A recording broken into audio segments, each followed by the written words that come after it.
साध संगत जी बड़े ही प्यार से कहना था निरंकार जी। साध संगत जी सद्गुरु माता सुदीक्षा जी महाराज ने कर्मशील रहने की प्रेरणा देते हुए कहा कि संतोष का अर्थ यह नहीं है कि हम कर्म करना ही छोड़ दें। निरंकार ने हमें कर्म करने की आज़ादी दी है। अपना कर्म पूरी मेहनत और विवेक से करना है, परंतु उसके परिणाम को निरंकार पर छोड़ देना है। माता जी कहते हैं कि हम जो बोलते हैं और दूसरों को उपदेश देते हैं, वह शब्द और भाव पहले हमारे जीवन में परिलक्षित होने चाहिए और वह हमारे किरदार का हिस्सा होना चाहिए। और किरदार किससे बनता है? आदतों से, और आदतें हमारे बनाए गए कर्मों को कहते हैं और कर्मों का निर्णय हमारे विचारों द्वारा होता है। अतः हमें सबसे पहले अपने विचार नेक करने होंगे।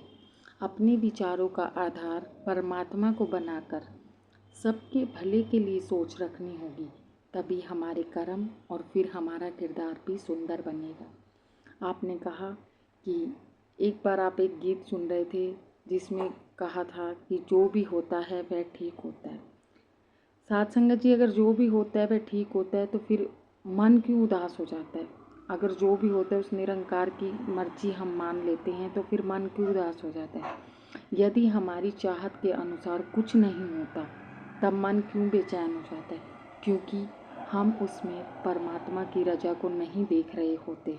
जो हो रहा है उसे ईश्वर की रजा मानकर देखें, तभी संतोष बना रहेगा।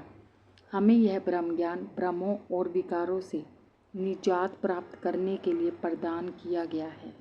यदि अब भी हम भ्रमों में फंसे हैं तब इस ज्ञान का कोई भी लाभ नहीं है। साध संगत जी, माता जी कहते हैं कि अपने किरदार को सदैव आत्म सुधार की ओर लेकर जाएं। विकारों को अपने किरदार से दूर रखें। पहले तो मनुष्य केवल जाति, भाषा, खान पान के आधार पर दूसरों को नीचा समझकर नफरत करता था, किंतु अब और नए आधार बना लिए गए हैं। कई बार हम दूसरों से इसीलिए नहीं मिलते क्योंकि हम समझते हैं कि हम उनसे ज़्यादा पढ़े लिखे हैं और विद्वान हैं। हमें इन सभी भेदभावों से ऊपर उठना है। सद्गुरु माता जी ने कहा कि सोशल मीडिया का प्रभाव आजकल काफ़ी होता जा रहा है। कई प्रभावित करने वाले व्यक्ति सोशल मीडिया पर निरंतर अपनी सलाह देते हैं और समाज के लोग उसी को सच्चा एवं अच्छा मानकर उनका अनुमोदन करने लग जाते हैं। किंतु एक ब्रह्मज्ञानी संत सब कुछ सोच समझ कर ही करता है। पहले हम यह देखें और परखें कि क्या वह जो कह रहा है, क्या वह ज्ञान और विवेक की दृष्टि से उचित है। क्या वो जो कह रहा है, हमें पहले उसकी जांच करनी है, उसको परखना है। फिर हमें देखना है कि क्या वो जो कह रहा है वो सही कह रहा है, और अगर यदि नहीं तो हमें ऐसी बातों पर कभी भी ध्यान नहीं देना चाहिए। साध संगत जी, ये नहीं है कि सोशल मीडिया में जो दिखाया जा रहा है हम सिर्फ उसको देखें और सच माने और अपनी ज़िंदगी में अप्लाई करना शुरू कर दें।